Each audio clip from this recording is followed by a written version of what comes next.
Protect your car with 3W Liners all-weather floor mats. Made from durable materials like TPE and rubber, our mats are designed to withstand rain, snow, and mud with deep grooves to trap dirt and liquids. For a custom fit and advanced protection, visit 3W Liners. That's the number 3, WLINERS.com today.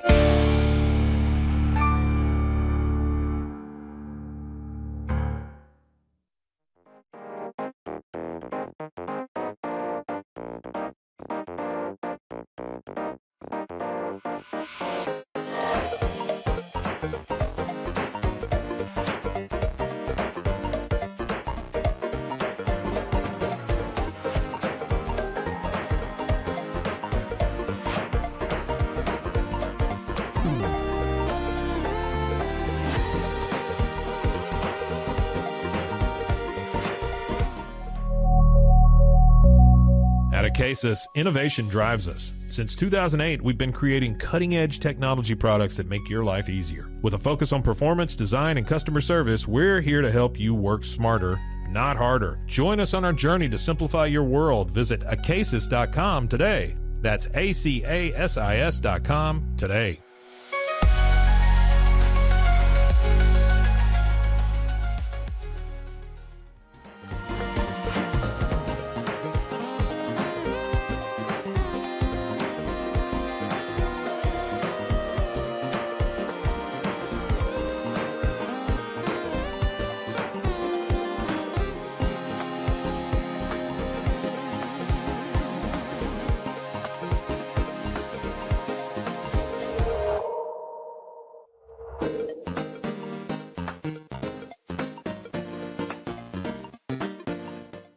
Farmhounds offers natural treats and chews made with quality products that support family farms, regenerative agriculture, and humane farming practices. Give your dog the best with wholesome, organic ingredients that promote health and happiness. Shop now at farmhounds.com.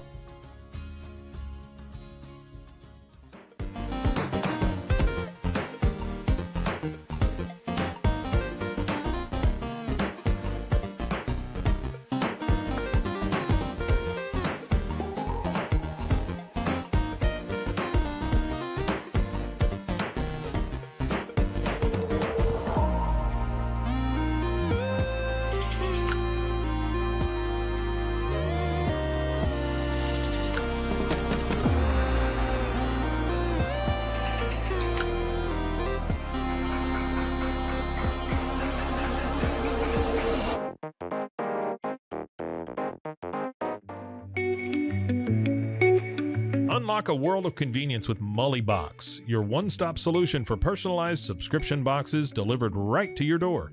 From gourmet snacks to unique finds, each box is tailored to your tastes. Experience the joy of surprises. Subscribe today at mullybox.com. That's MULLYBOX.com.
We are Rogue Media Sports.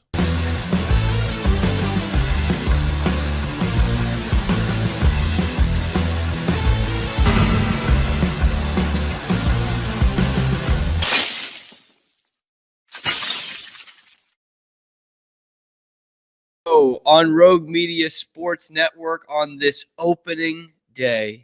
Golly, isn't it the best gosh darn day of the year? We're going to talk about it a lot with Zach Burke, our producer who keeps us on the air later on in the show. I'm your host, Cam Stewart. We are live here every weekday, high noon Eastern time, and then wherever you get your podcasts. And sometimes I have to clear space on my laptop as I'm doing the show, or else this little icon just won't go away. And it will keep telling me that I cannot advance or do anything else until I start deleting some stuff. So that's pretty much what's happening right now. But it is opening day for the Red Sox. They are in Texas to take on the Rangers up in Arlington.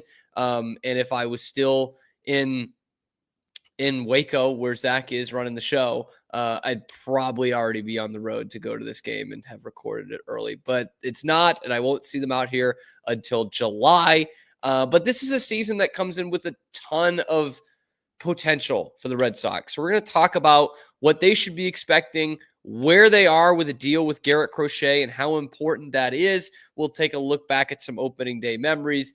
And then a new name has emerged for the Bruins. John Tortorella is looking for a job. What that could mean for his hometown team.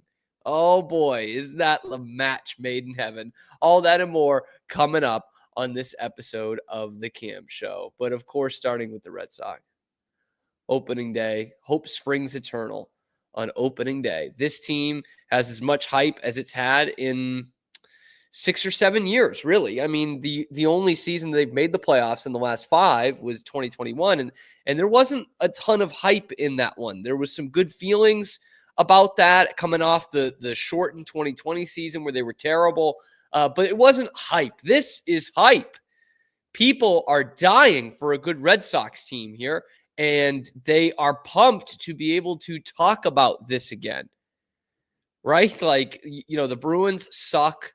Obviously, the Patriots are god-awful, and the Celtics are so good, it's almost boring, right? Nobody keeps up with regular season NBA, and so it's almost like thirsting for, all right, we've done the March Madness thing. We'll check back in with the Celtics in a couple of weeks. I need some Red Sox hope. And here it is. You've made some big-time acquisitions. You've signed Alex Bregman. You have 3 big-time prospects that are ready to come up. And you made a trade for Garrett Crochet to be the ace of your staff. Garrett Crochet will take the ball on opening day, and he will be the ace of the staff for the Red Sox as long as his injuries permit him to, right? As much as he's got in the tank, he will be the ace of the Boston Red Sox. But will that go beyond this year? Will it go beyond next year? That's now becoming the question, because there was a bit of a drama in spring training on whether Garrett Crochet would sign an extension before opening day. He said he doesn't like to negotiate during the season. We hear that all the time. And bam, it's opening day, and there is no extension for Garrett Crochet. So how are the Red Sox going to play this? Because they finally went out and they got an ace that they haven't had in a while. You know, they thought they were developing one in Brian Bayo. That's a major setback, really. And they haven't been able to develop them. They have refused to sign them in free agency. So they went out and they did what they did in 2016, and they traded for one. They called up the Chicago White Sox. They said, hey, we'll give you some big-time prospects. We want your team-controlled young ace. Like they did with Chris Sale, they have done the same with Garrett Crochet. So now the onus is, hey, if you're not going to spend the money on the open market for an ace starting pitcher, you better be ready to pony it up pretty soon here. And honestly, I commend the Red Sox for not doing this deal before opening day.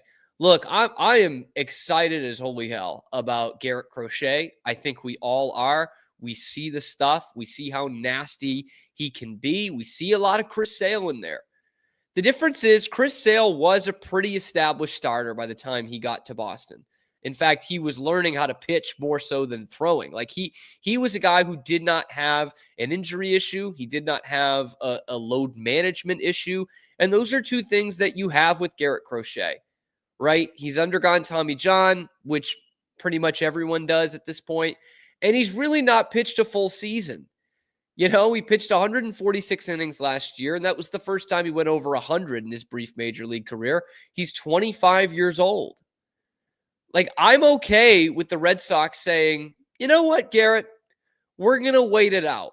We're going to see if you can do this for an entire season before we commit some kind of 8 to 10 year deal to you. And I actually think that's the right move. Right? Like, let's see. We love the promise of this kid and the stuff from this kid, but you need to see it. Right? The difference between Garrett Crochet and some of the other guys they could have gone after in free agency, namely, Blake Snell, Max Fried, and Corbin Burns, was those guys are established. You know what you're buying in them, right? Crochet, you like to think you know, and now that you have him on the team, you have the inside track on whatever that next contract is, but you need to see him do it. And if I'm the Red Sox and their front office, I'm thinking, we went out, we spent some serious capital on this guy, right? But if he does hit the upside that we think he will, and he stays healthy this year, and he shows improvement in terms of his workload, then he's exactly what we're looking for. Because the Red Sox will tell you that they didn't sign Max Fried or Corbin Burns or Blake Snell or any of these guys because they don't fit kind of that Red Sox model. And this has been the case. It's been the organizational philosophy really ever since Theo got there back in 2003. And that philosophy is, we're not giving multi-year deals to pitchers over the age of 30, no matter how good they are. And we have seen the rest of MLB go against that recently, right? I mean, all of those three guys that I named in the free agency this year, the Red Sox claimed they were going to get two of, right? Snell, Snell, Fried, and Corbin Burns. Like, those three guys were all over 30. And now you've got the benefit of the doubt of, if he is good and he is healthy and you do believe he can give you extra years and there's nothing wrong with the elbow or anything like that, you've got a 26-year-old pitcher who's about to enter into his prime, who has another year of team control after this one, and you're going to have to pay market value anyway. That's what it comes down to at the end of the day. So if the Red Sox talked about those three free agent names and you throw Garrett Crochet in there as a fourth, it's four guys that you're going to have to pay north of probably 30 to 35 million a year. And three of them are already over the age of 30. One of them is about to enter into their prime. One of them has already got Tommy John out of the way, is another way to look at this, because they're all getting Tommy John now. And so if you're the Red Sox, that's the best case scenario. You give this kid basically a 1-year tryout as your ace, as a team that could go to the postseason. How does his body hold up? Can he pitch for us in October? And then you're going to have to make him probably the highest paid pitcher in baseball, outside of Shohei Ohtani. Doesn't count because Garrett Crochet is not hitting. But you're going to have a guy who's set to hit the open market at age 26, 27, and is nasty. So either way, you're going to have to pay Zach Wheeler type of money. Zach Wheeler's the next highest at $42 million a year. Zach Wheeler's 35. Is Crochet going to demand $50 million a year? $45 million a year? It's not out of the realm. But again, you are going to have to pay that. If you wanted to bolster the front end of your rotation because you can't develop pitching going on 20 years here, then you are going to have to do that.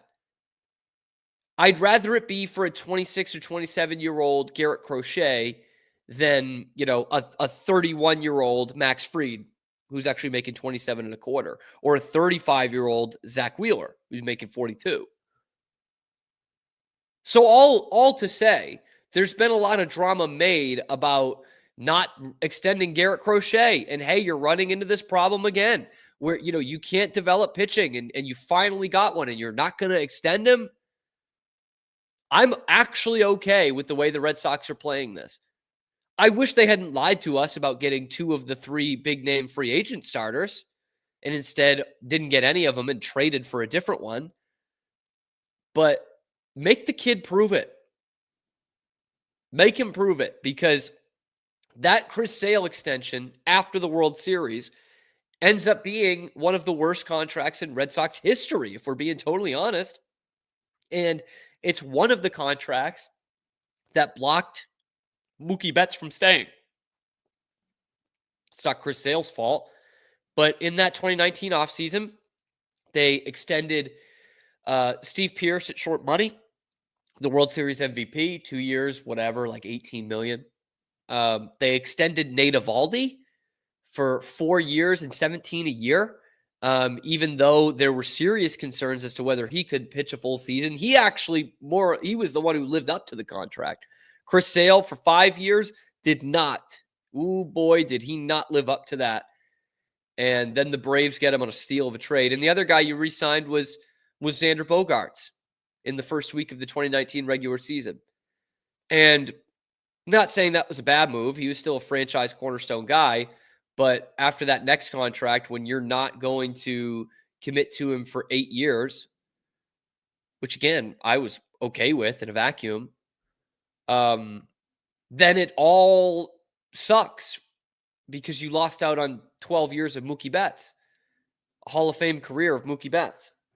So maybe the Red Sox are learning their lesson, is what I'm trying to say. Maybe the Red Sox have learned their lesson from that 5-year extension they gave to Chris Sale after the World Series, because they were like, God, this guy is so good, we can't ever get rid of him. Even though the writing was more or less on the wall of, hey, we've had him for 2 years and he hasn't been able to really finish either season. He comes back in the 2018 postseason and he does not have the stuff that he has during the regular season, but he strikes out Manny Machado to end the World Series. So let's extend him to a 5-year deal. They are hopefully learning their lesson from that. Hopefully. Although they did extend Brian Bayo pretty early on, trying to use that Braves model. So I'm okay with Garrett Crochet going into this year without a deal, because I'm sure his agent is demanding close to the best starting pitcher and average annual value in baseball.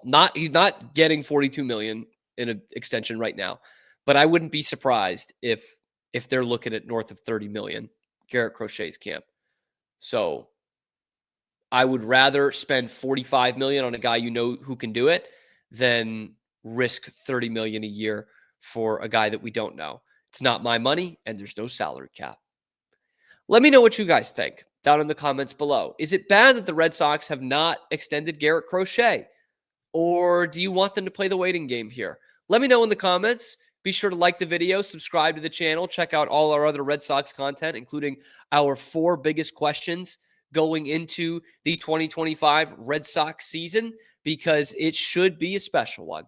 We are here live at high noon Eastern time every weekday and wherever you get your podcasts. I'm your host, Cam Stewart. Zach Burke keeps us on the air. Before we move on, before we get to opening day memories, I do want to reiterate here, because I'm seeing, even after we did that segment yesterday of like, hey, maybe let's pump the brakes on the expectations a little bit here. I'm seeing even more of these crazy expectations. I'm seeing MLB.com picking the Red Sox to go to the World Series. I'm seeing Jared Carrabis, shocker, pick the Red Sox going to the World Series. And I'm starting to see it amongst really knowledgeable Red Sox fans like Carrabis, like Tyler Milliken has him in the ALCS. It's not out of the realm of possibility for this Red Sox team to finish 3rd in the AL East. And hey, shit, that might still get you in the playoffs. With how if you win, 86 games now, 88 games, you're in the playoffs. But it's not a crazy scenario for the Red Sox to finish 3rd in this division. Like the Yankees, outside of their injuries, are still pretty solid. I'd say they're still pretty good. And the Orioles are off a down year last year without really anything subtracted, really. So they are going to be in this hunt as well. They're still built for this year and for the future, the Orioles I'm talking about. So it would not be crazy at all for the Red Sox to finish third. I just want that out there on the record as like a, hey, don't be surprised. Because again, a lot of things need to go right for the Red Sox. Not a crazy amount of like, why are we even thinking they're going to be good? But just you look at just the health concerns on this team. Because outside of the health concerns, there's not a lot. There's not a lot to be pessimistic about. The bullpen, yeah, it's not great. But you look at the health, and it is guys like Garrett Crochet or your number 2 starter, Tanner Houck. Can he put together? He reached his innings limit or his innings high in July last year. Can he put up another season like he did in 2024? Walker Buehler, is he going to be the pitcher he was in the postseason last year? The awful starter that he was in the regular season last year, coming off a major surgery. When is Giolito going to be ready? He hasn't pitched in 2 years. When is Brian Bayo going to be ready? And is he going to be the Brian Bayo of 24 or the one that you were so hopeful about in 2023 when you signed him to an 8-year extension? And in terms of on the diamond, Trevor Story. People are kind of forgetting about him because he never plays. He doesn't play. I wouldn't even say a full season. He rarely plays any part of a season in a Red Sox uniform. Tristan Casas, he missed a ton of time last year. Does he come back and kind of hit the ground running in 2025 after getting, a hand injury the other night that looks like it's not going to be that serious? But there's all kinds of injury concerns around this team. And the way that this lineup is shaking out right now looks deadly. It looks awesome. And the way the bullpen is shaking out, it looks like it's going to be 2003. So just get ready for a crazy roller coaster ride that at least this time you could look up at Fenway and actually see World Series banners from your lifetime. Everything else looks like 2003, other than the fact that it hasn't been 85 years since they last won a World Series. Although it might feel like that, based off the last few years that we've gone through. Oh, the humanity that we've had to deal with. Anyway, I'm Cam Stewart, your host. Zach Burke keeps us on the air. We are live here on YouTube, just as we are every weekday, high noon Eastern time, and then wherever you get your podcasts. It smells like opening day. Let's share our memories and our thoughts about the unofficial American holiday next on The Cam Show. Shades is your trusted partner in stage lighting, offering a wide range of high-quality, innovative products since 2015. With designs that cater to all needs, fast delivery, and affordable prices, we provide exceptional customer service to ensure your satisfaction. With warehouses across the globe and sales in over 100 countries, Sheds is quickly becoming one of the most recognized names in the stage lighting industry. Visit shehds.com today to discover top-tier stage lighting solutions and become part of our global network. Introducing Muck-Off's classic pink bike cleaner, powered by revolutionary nanotechnology that breaks down dirt and grime on a microscopic level while protecting your bike's delicate finish. Developed by our mad developer Alex and tested by riders, our products are made by riders for riders. Discover more at us.muc-off.com, where we break the mold to bring you the best in bike care.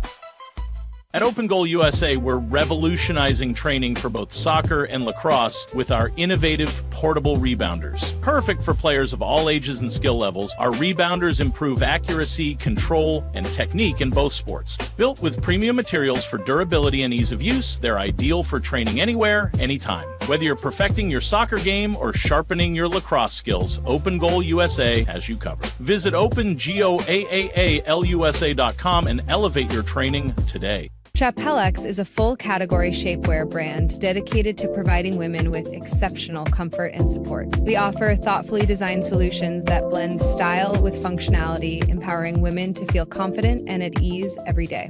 Chapellex is redefining what it means to have a perfect body. Our mission celebrates body positivity, embracing every shape and size, because true beauty lies in authenticity. Visit shapellx.com today and join a movement towards self-love, acceptance, and confidence. Indulge in Blum's luxurious Lotus Flower Rolls. The green Lotus Roll bursts with a caramel apple flavor, while the blue Lotus Roll offers a smooth berry cream sensation. With our Crush for Flavor technology, enjoy an instant burst of natural, intense flavor anytime you desire. Elevate your experience with the finest creations nature has to offer. Explore the full collection at blumleaf.com. That's BLUUMLEAF.com. Blumleaf. Golf Partner, the world's largest golf store network, offers more purchasing opportunities than anywhere else. With a dominant market share and a wider selection of quality secondhand golf clubs than our competitors, we make it easy for you to enjoy the game with affordable, top-quality equipment. Join us at golfpartnerusa.com and discover why we're the trusted choice for golf lovers worldwide. That's GOLFPARTNERUSA.com. Golf Partner. At Terrapin Ridge Farms, they believe in the joy of effortless entertaining. Inspired by CEO Mary O'Donnell's mom and her legendary holiday parties, they've crafted a line of gourmet foods that turn any meal into a celebration. From savory jams to mustards, aiolis, and more, their products are made with love, bringing unforgettable flavors to your table. Whether it's a casual get-together or a special occasion, they make it easy to impress. Terrapin Ridge Farms, where great food and great memories come together. Visit them at terrapinridge.com. Terrapin Ridge. Relax with Hemp Delicious. Organically grown hemp, massively blended with delicious organic herbs, responsibly sourced for their holistic benefits. Each sip offers calming, antioxidant-rich wellness. Brewed just for you. Sip the calm with Hemp Delicious. Find your blend at hempdelicious.com.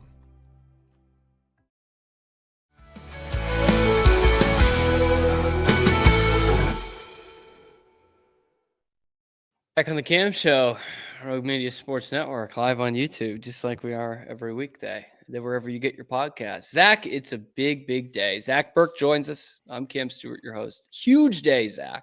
Massive Huge day. Massive day. And Can you hear me okay? Yeah. No, just making sure. Just making sure. You. Okay. Big afternoon. I could smell it in the air. I've already got my red on because, of course, the biggest event of this afternoon, 1 p.m. Central Time, the Toledo Regional, Boston University against Ohio State, first round of the NCAA hockey tournament. And I know that's exactly why you had me on. I've been waiting for this. I knew if Cam was going to talk college hockey, that was going to be my time to shine. Yeah, I got a text from Zach this morning. He's like, this Cole Hudson kid. Are you kidding me? With all these Hudsons that play at BU? He's like, he's into it. He's way into it. And he's like, I really think you can get after Ohio State's penalty kill. And I happen to agree. Verbatim. I think that's what I said in my text too. Pretty much exactly how it went. Yeah. Also, March Madness basketball tonight. That's true. Sweet 16 tonight. Florida plays. I know that because I had to hurry up and get one of the videos that we produce out because Florida plays tonight. So I know they're one of the teams. I can't remember who they play. They're down in that. I think they're in the region with Texas Tech and Arkansas and all them. So makes sense. Yeah, I guess. I don't know. Pete was going on and on last week about how you weren't watching games and you were way too much into that Karen Page documentary instead. Karen Reed, yeah. Karen Reed. Sorry, who the fuck is Karen Page? I don't know. Oh, you just took a noun instead of the verb. You would read a page. Fair enough. No, I think it was nerdy. All right, so that bitch Pete, like he was talking it up, and he wanted to talk about it. He wanted me to talk about it on his show and everything. And yeah, like last Thursday, the games weren't going well, and so I was like, you know what, screw it. I'm finishing this Karen Reed thing. And he's like, "Oh, you're not watching basketball?" I'm like, "Fuck you, dude." Yeah, he kept going on and on about it. Oh yeah, wow, another higher seed won. And now people are bitching. Now people like who are expert ball knowers are like, "Oh, it's too bad I don't have a Patriot League team losing by 20 tomorrow." It's like that is better. I'm sorry. Having a team there in the Sweet 16 that's not supposed to be is absolutely better 100% than this. Yes. And I'm not saying this is terrible. Like, it's whatever, but it happens every couple of years. Yeah. And I mean, it's not like it's an exciting lower seed too. Your 10 seeds, Arkansas? I mean, with a Hall of Fame coach. Whoa, wow. Everybody watch out. They're going to sneak up on some people. Does the slipper still fit John Calipari and his team that he just bought entirely out of the transfer portal? Yeah. And look, Arkansas, I mean, I like Calipari. I can't help Yeah. it. I like Calipari. I'm glad that Arkansas is winning, but let's not pretend, like you're saying, let's not pretend this is VCU in 2011. Like, Exactly. they are There's a 10 seed, but they are Arkansas. There's no George Mason to be found here that we're getting. No, it's no St. Peter's, no Loyola Chicago, because Loyola Chicago is in the Final Four of the NIT. Who else were we they talking played about last night at home? And I was like, why didn't I go to Loyola? Loyola's You like should've. 15 minutes away from me. Oh, And the it wasn't atmosphere, here. they got a little gym, obviously small school, and the place was buzzing for an NIT game. It was sold out. It was awesome. I was like, this would have been like an actually fun sporting event to go to. Yeah, It beat another Penn State, by the way. another Pete thing. He thinks that I think the whole not nurse, but a Sister Jean thing is kind of a bit of a Me too. But I'm sick of Sister Jean. I mean, I'm not necessarily against them there. We were when we were talking about, we were comparing that 3 national champions, Loyola and like Chicago. the student manager for McNeese. Oh yeah, But it's like, all that's right, we get different. it. Yeah, but that's different. Yeah, He was like but Sister Jean. Anyway, so yeah, we got Mark. I get sick of those things pretty quickly. Can I? You know, This is the longest buildup we've ever had to say it's opening day. It is. You know Real opening day, not 2 teams playing in Japan at 6 a.m. opening day. exactly. I kept thinking that. Like I kept texting my fellow baseball friends and being like, happy opening day. What happened in Japan doesn't count. Like not because sure it'll count, but it was a whole week, week and a half before everything else. Like Yeah, it's bullshit. like just advertise it, have it played, yesterday and Tuesday. Boom, done, problem solved. Anyway, I went ahead. It's weird the things that hit you now since I am a dad, and I hate to pull that card. I try not to talk about it a lot because I get tired of parents who like that's their identity. So I like hardly ever talk about them. But I got oddly kind of like, I'm not gonna say emotional, but it just hit a bit different of being like, it's opening day. This is his first opening day.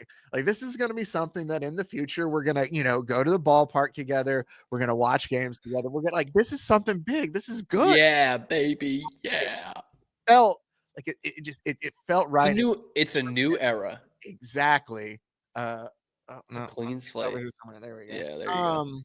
But I've got an old enough model. Doesn't matter. oh yeah. So I decided to, because I figured we'd probably talk some Rangers, Red Sox potentially since they play today, or we would just talk opening day memories in general. The one that always stays with me, and it wasn't necessarily opening day.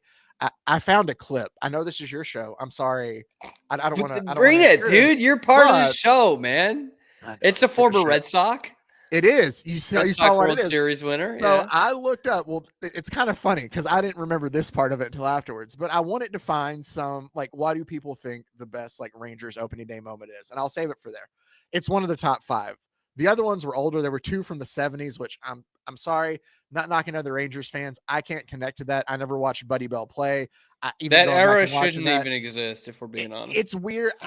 If you want to root for them, you love that era, that's fine. It just doesn't feel like a Rangers to me. I think late 80s from on. So 90s, there were a couple, there was a 12-0 trouncing of the Mariners. And I was like, yeah. I guess that's a, good thing to remember. For me, it was actually opening weekend and Darvish was still on the team and he had he had a perfect game going into the 9th. It was the Sunday night baseball game against the Astros. And fucking Marwin Gonzalez has a little bloop right up the center. I think with either 1 out, 2 outs away from completing it. And I was being so pissed. It's still yeah, you beat the Astros. And then you kind of feel man, now I'm just being greedy. They got the win handily. But come on. I mean, that would have been unbelievable. Exactly. By the way, I do remember Darvish going another game with 2 outs in the 9th inning with a no-hitter, not a perfect game, but a no-hitter intact. That would have been against the Boston Red Sox. I believe that was 2014 or 15. Yes. And I think David Ortiz broke it up with 2 outs in the 9th. I think this was so definitely not a perfect game because he was not he's not batting 9th. So. I could have been wrong. It could have been another no-hitter, but I feel on that one with the Astros. No, he definitely did it a couple of times. Yeah. He definitely got close a couple of times. I still remember the first time I took my wife now when we would go and watch the Rangers play. and you was on the team, and she'd be like, "Why are they booing him?" And I would be like, "No, it's just his name." And she'd be like, Think Soulja Boy. Yeah, you. Oh, okay, and then she got it. But so MLB, I guess like a couple years ago, counted down the Rangers' top 5, and this was on the list, and I included it because this was the only of the top 5 that I fully remember, and it also makes me happy to see the Blue Jays lose as often as I can. There's a couple teams. The Astros are at the very top of my shit list, followed closely by the Yankees and Blue Jays. And then there's like a good line, and then there's everybody else. But back in 2010, the Rangers opened opening day with a win thanks to one Jared Saltalamacchia. Game's over anyway. Saltalamacchia! Ball game! Welcome to 2010!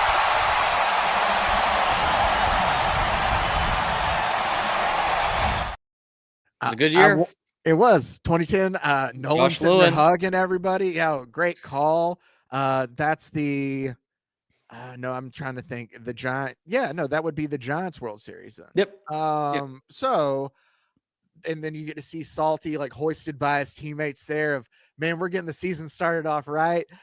Saltalamacchia did not play. I think he played in 2 other games after that. Did not play anymore the rest of the season, and then in July was traded to Boston. So that is his only impact on that season for the Rangers was the walk-off win there on opening day.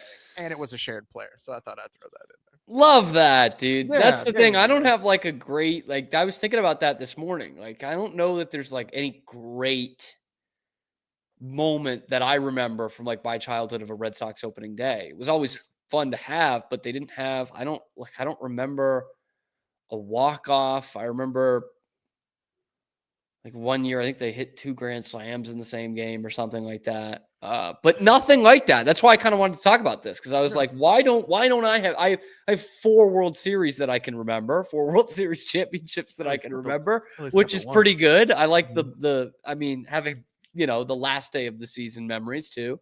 But not a lot of like opening day ones that I can remember. I feel like one season I went to, and see, that's the thing too, is like opening day there for like the early 2000s.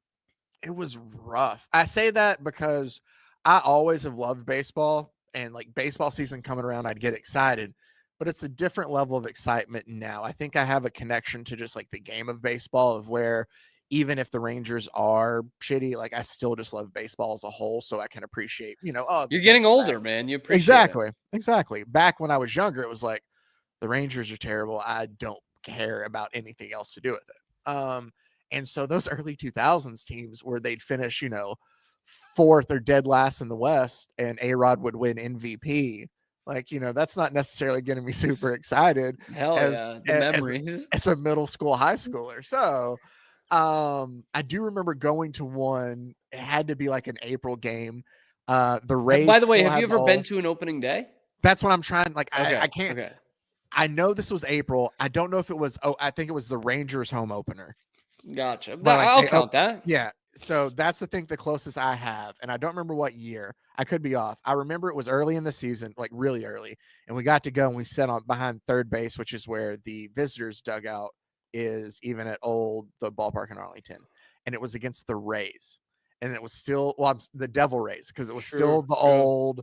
Before like tie-dye, moon. Yeah. Oh, geez. That's Tino Martinez. Early. Tino Martinez was on the team. The Bam Tino. Yeah. And I'm trying to think who else, because I just remember the guy behind us going, Tino. By the way, the Devil Rays changed their uniform to like the green and like the vests in 2003. Right? So they became the Rays in 08. So we're talking, this is pre-2003 that you're remembering right here. Hold on, 2000. It might not be. I'm going to look this up to see when this was, or when Tino Martinez played for the Devil Rays is going to be the easiest way. Oh, man. I'll bet it wasn't that long. No, it had to only be like a year. He was on the 01 Yankees, so... 2000. Oh, it was later. Okay. It was 2004. So maybe it was the green ones. Okay. No, I mean, you also could be right. I'm kind of ballparking it. So, okay. So now I have a year. Watch this be like a game in August, and I'm just completely fucking Oh, misremembering it. It happens when you get old too. You appreciate the game as a whole, and you misremember things. So, no, it wasn't their home one. It was like their second or third series to begin. It was their man. A little cheaper. A little cheaper. It was a little cheaper. We were sitting well though. That's still. why. And That's the guy why. did still yell Tino the entire time. That's why I have never been to an opening day. My dad has been rooting for the Red Sox for 60 years. He's never been to opening day either. It's just it's a tough ticket. I will say though, I completely misremembered. Go ahead, finish your story. I will be going to an opening day this year. As sacrilegious as this might be, I will be wearing this hat. But are you going to Wrigley? I will be at Wrigley Field for opening day next week.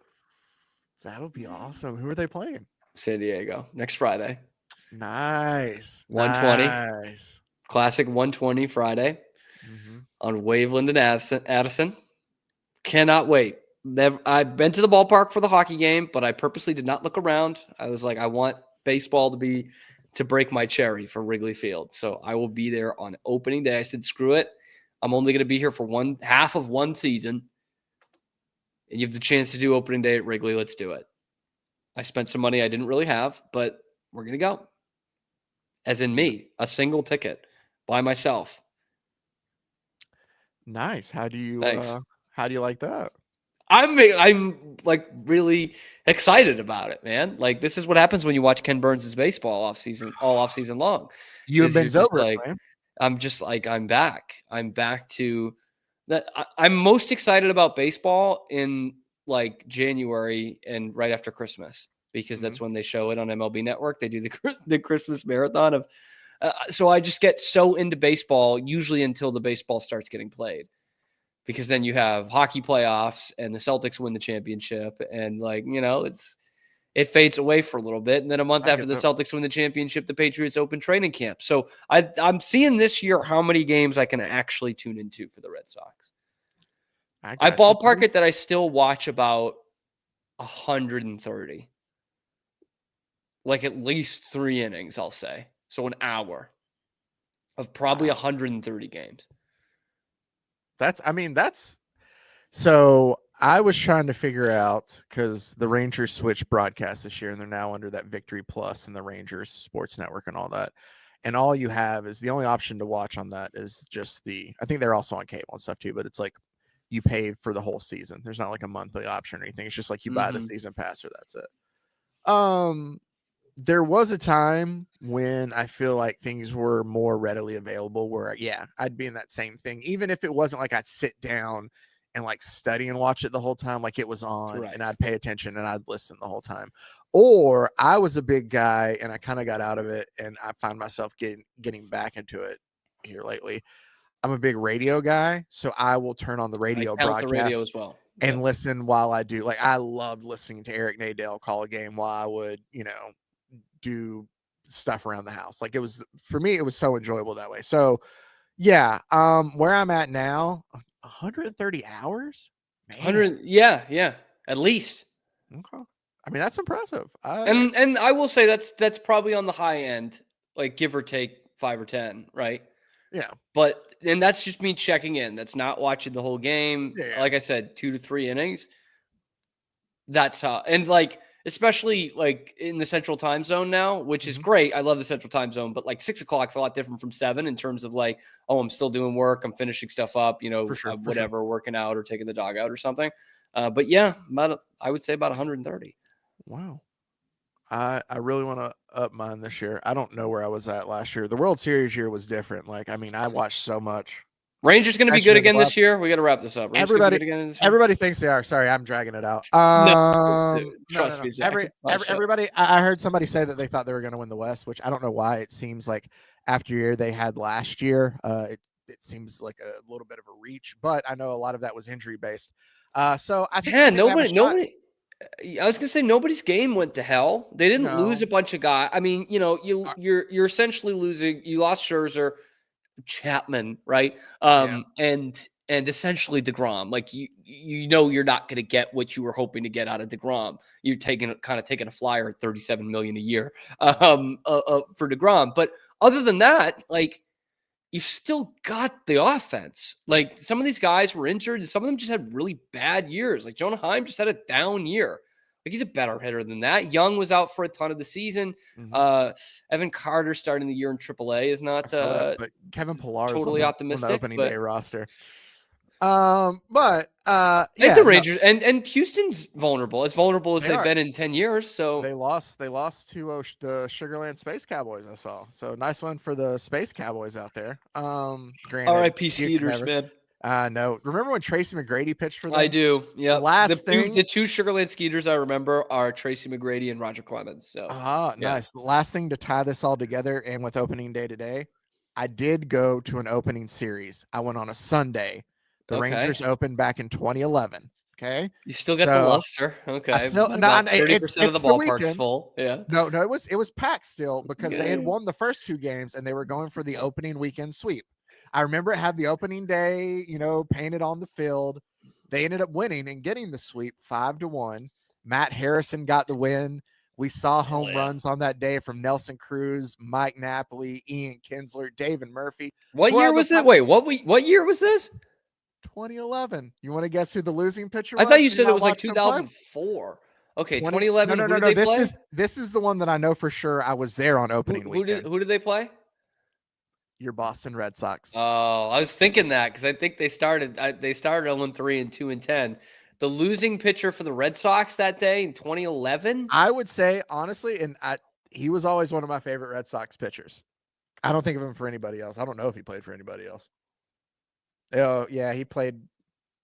Okay, at the beginning of his career with somebody else. At the end of his career, he had 1, 2, 3. He played with 3 different teams in 3 different years. Dude.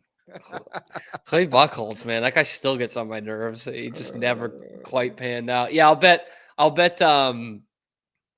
you probably have Lester in the first game?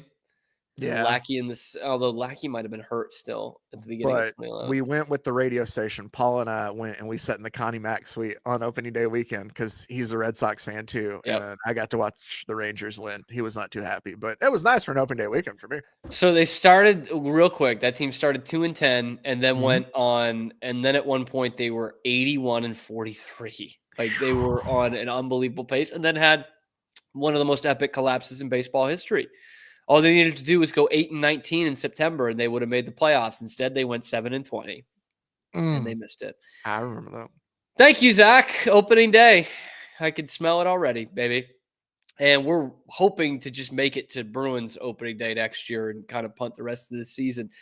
The Bruins have a coaching vacancy, and John Tortorella is now available. Does it make sense? Let's talk about it on the Cam Show.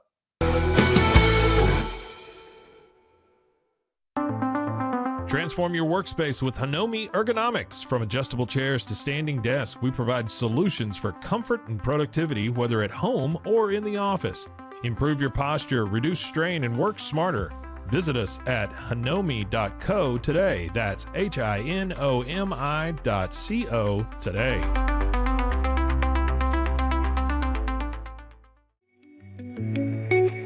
Unlock a world of convenience with Mullybox, your one-stop solution for personalized subscription boxes delivered right to your door. Each box is tailored to your taste. Experience the joy of surprises. Subscribe today at mullybox.com. That's MULLYBOX.com.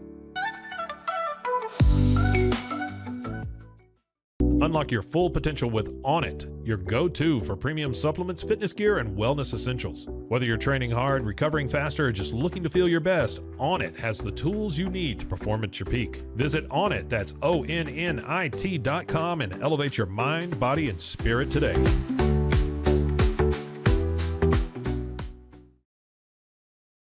At Rolls Rolla, we don't just sell wallpaper, we create cohesive, cozy spaces. Our deep understanding of design means every pattern, color, and texture is carefully chosen to complement your home. Plus, we use advanced technology and water-based inks for vibrant, eco-friendly prints, ensuring a healthier environment. Visit rollsrolla.com to transform your space today. That's ROLLSROLLA.com today.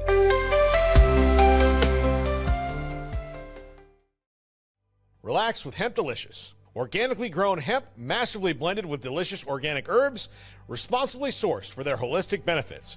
Each sip offers calming, antioxidant-rich wellness. Brewed just for you. Sip the calm with Hemp Delicious. Find your blend at hempdelicious.com. At Tusain's, we understand that maintaining a healthy lifestyle can be challenging, especially in today's fast-paced world. That's why our mission is to make fitness accessible to everyone, anywhere. Committed to excellence, we adopt a user-centric approach guided by ergonomics and medical science. With a team of seasoned professionals in R&D, design, and manufacturing, we prioritize quality across our entire product line. Visit Tusains.com today and start your journey to better health. That's TOUSAINS.com. Ready to bring your vision to life? At Small Rig, every idea, design, and product is inspired by you, the creator. With our industry-first under co-design mode and the Dream Rig free customization project, we unite with global creators to turn big dreams into reality. Whether it's a cage rig or mount, Small Rig's versatile gear is built to elevate your craft. Small Rig, where your creativity meets our innovation. Go to smallrig.com. Calling all Marvel fans, get Marvel Unlimited and unlock over 30,000 comics featuring your favorite heroes and iconic stories, all available to read anytime, anywhere. Whether you're into classic tales or the latest adventures, there's something for everyone. Don't miss out. Head to marvel.com/unlimited today and start your Marvel journey now. At Angel Bliss, we believe every parent's journey is a beautiful adventure. Our mission is to make it joyful and stress-free with thoughtful, safe, and innovative products. Born from a love for family, we promise peace of mind for parents and comfort for babies. From playtime to bedtime, every Angel Bliss product is designed with care, reliability, and a style to nurture the special bond between parent and child. Angel Bliss, creating happy memories, one baby at a time. Visit us at angelbliss.us. Angel Bliss.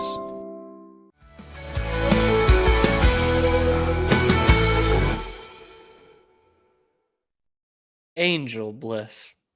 We really hope we're bringing you some angel bliss on this Thursday as you watch the Cam Show. I'm Cam Stewart. Zach Burke keeps us on the air. We're live on YouTube as we are every weekday, high noon Eastern time, and then wherever you get your podcast. We do have an opening day update, by the way. Liam Hendricks, the reliever from Perth, is now on the IL. It's good because he sucked in spring training. Zach, I don't know. That wasn't that bad, man. But I do, when I say pith, it almost sounds like a kid with a speech impediment trying to say piss emphatically. Perth, Australia. Zach's laughing. He thought that was good. Piss. You know what I mean? Like Piff, Australia. Damn it. So anyway, this already beleaguered bullpen is down an arm. Day one. It wasn't very good anyway, to be honest with you. Just figure it out. Bullpens 2025, just let it happen. Just figure it out. Like, you shouldn't even know what your bullpen is until late June anyway, like, if we're being totally honest. Anyway, enough about baseball. It's time to get into a man sport, hockey, where the team also stinks. Isn't this funny now? The Boston Bruins need a head coach. John Tortorella needs a job. Have you ever seen a coach get himself fired? That's what Frankie Saravalli was asking, because the Flyers have parted ways. As of Thursday morning, Daniel Briere has fired John Tortorella, and that comes just about 36 hours after he said this after a 7-2 loss to the Leafs. When you're in this type of situation and you're losing all the time and there's nothing at the end of the tunnel for you, there's certainly going to be some frustration, but this falls on me. I'm not really interested in learning how to coach this type of season where we're at right now, but I have to do a better job. He literally doesn't want to coach that kind of team. And the Flyers stink, although they have not been eliminated from playoff contention. They're right there with the Bruins. And he's like, yeah, I don't really want to do this. And lo and behold, a day and a half later, Daniel Briere, the Flyers GM, says, okay, go screw. And now he's looking for a job. And here are the Bruins, lacking total direction, having no structure, having no accountability. A lot of guys just coasting by. the last 2 seasons. They need a head coach. And we've said it on this show before. The Bruins could really do with a hard-ass head coach. And then the question became, how many of those guys are available in the NHL in 2025? And now the question would be, is John Tortorella actually the fit here? This is surprising because, look, it's been a terrible season for the Bruins. There've really not been many bright spots. It was an awful, awful West Coast trip in which they lost every game. They were outscored 21-7. It's a 7-game losing streak. It's as bad as it's been in 15 years in that department. And really, that was kind of a one-off in 2010. This is the most games where they've allowed 6 or more goals in 38 years. 38 years. This is the 13th time they've allowed 6 or more goals, and now maybe John Tortorella can save them.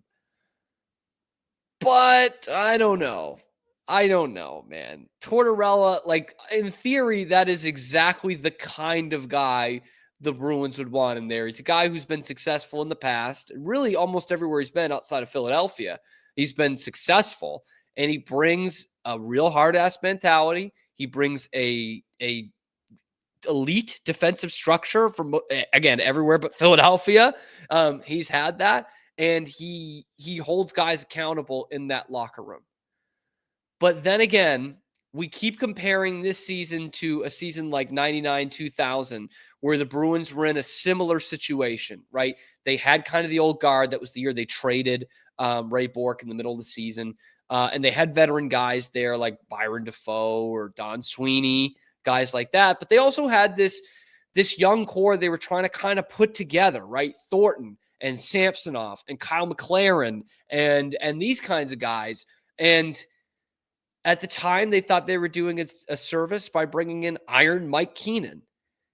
And what he became was a punchline and became the Bruins representative on that famous Boston Globe headline of "Welcome to Loserville." Mike Keenan was the guy. So we've actually seen a blueprint for this before in Bruins history, and it doesn't necessarily work out. But hey, here's John Tortorella. He brings that structure that you're looking for, right? He brings the kind of accountability you're looking for. He's a local guy. He's from Concord, Mass.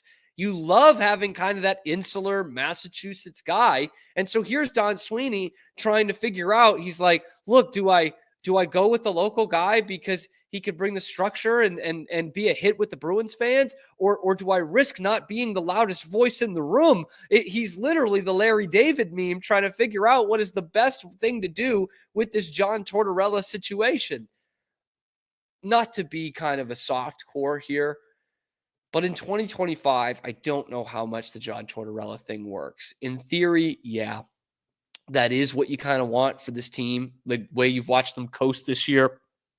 The stories that you hear about the drama in the locker room, everything, every time you hear Jeremy Swayman talk, you're like, man, I want someone to just kick these guys in the ass and knock them down a peg, and so that they can play some good team hockey. But it's 2025. I think the John Tortorella thing is over. I don't think he's going to be a head coach again. And look, he's got a great career, 770 wins, 60% point percentage. Again, he hasn't been to the playoffs in 5 years. The Flyers, the only team he hasn't taken into the playoffs in his career. He did win a Stanley Cup, but that was 21 years ago. And since then, he's won a division title one time. And he's been a head coach every year. You know, he turned around Columbus. He got them into the playoffs, and that petered out pretty quickly. And the Flyers were hoping that he would bring them back, you know, after they ended up being the 1 seed in the bubble in 2020, kind of by mistake with that round robin tournament. They were not the President's Trophy winners, and they were the number 1 seed in the Eastern Conference, even though the President's Trophy winners came from the East that year. It was the Bruins. But he's not the coach he was 10 years ago, or maybe the game just isn't close enough to what it was 10 years ago. But the flip side of this is why haven't we heard any name for the Bruins yet? You know, obviously David Carl is a name that's popped up, you know, with the World Juniors teams and those great Denver teams, University of Denver teams. Mike Sullivan is a name that gets thrown out there by fans, But we haven't heard any analysts talk about it, and he's a coach of an NHL team right now. In a very similar situation to where the Bruins are right now is the situation he's in Pittsburgh. Maybe you can do the Team USA thing and it's Sullivan with Tortorella. That would be interesting. I don't know how that works for an 82-game season, to be totally honest with you.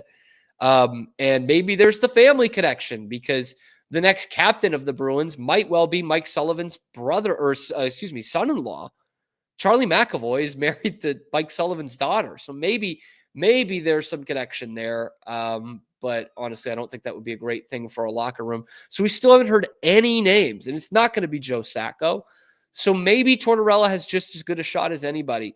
But I think Don Sweeney is too much of a faux hard ass to do that.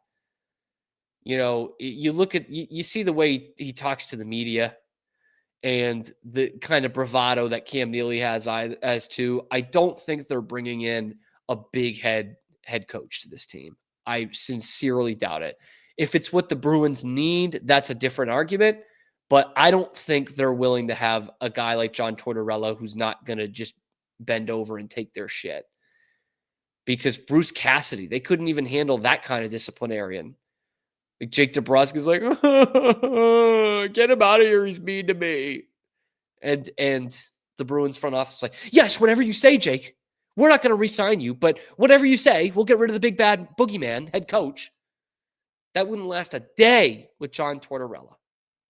Let me know what you guys think. Should John Tortorella be the next Bruins coach? Is that exactly what the Bruins need? Let me know in the comments below. Be sure to like the video, subscribe to the channel. We are, I almost said high. I'm only high some of the time. Live at high noon Eastern time, every weekday, talking a lot of Bruins and anything else under the Boston Sports Sun on YouTube and then wherever you get your podcasts. Zach Burke keeps us on the air.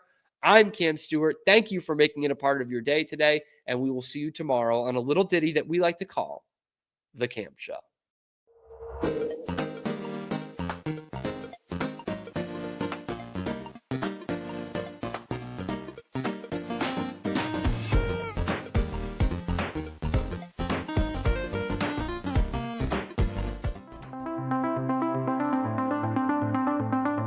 Transform your workspace with Hanomi Ergonomics. From adjustable chairs to standing desks, we provide solutions for comfort and productivity, whether at home or in the office. Improve your posture, reduce strain, and work smarter. Visit us at hanomi.co today. That's HINOMI.co today.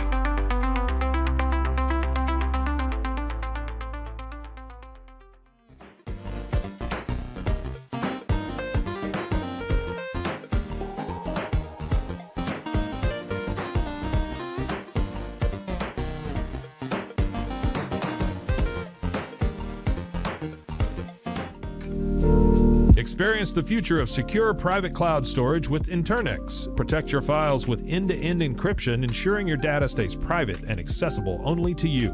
Enjoy seamless, fast storage without compromising security. Visit Internix.com today and take control of your digital life. That's INTERNXT.com today.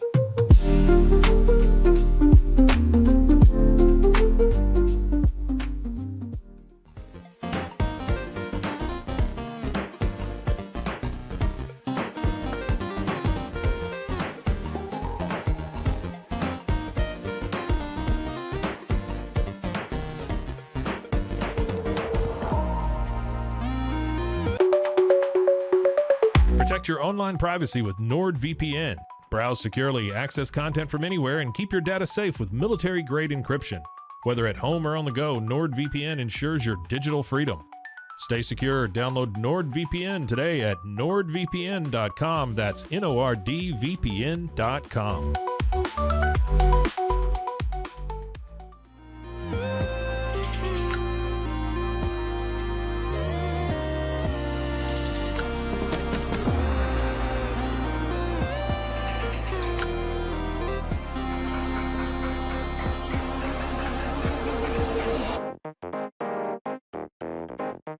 Tusains, we understand that maintaining a healthy lifestyle can be challenging, especially in today's fast-paced world. That's why our mission is to make fitness accessible to everyone, anywhere. Committed to excellence, we adopt a user-centric approach guided by ergonomics and medical science. With a team of seasoned professionals in R&D, design, and manufacturing, we prioritize quality across our entire product line. Visit Tusains.com today and start your journey to better health. That's TOUSAINS.com.